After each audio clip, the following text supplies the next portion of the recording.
बबुआ कार्तिक गणेश की जय, भैया हरिंदर लीलम दीदी की जय। देखिए गुरु बहिना, फागुन के महीना चढ़ गइल बा।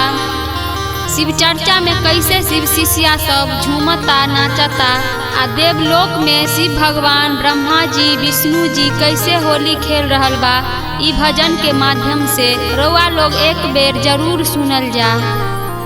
गुरु के चर्चा में उड़ल अबीर शिव, गुरु के चर्चा में उड़ल, गुरु के चर्चा में उड़ल अबीर शिव, गुरु के चर्चा में उड़ल।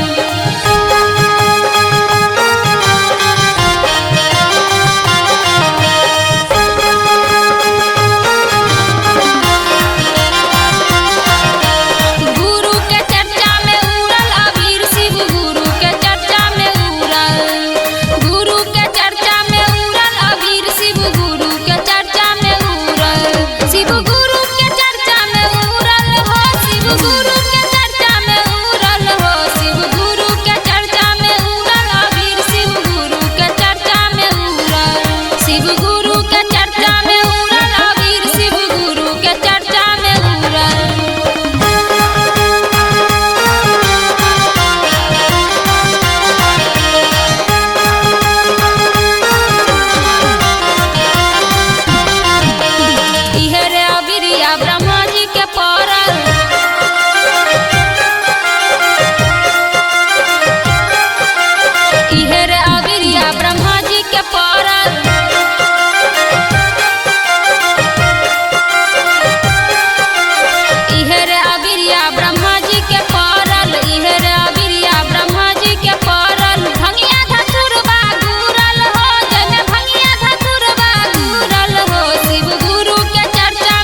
पर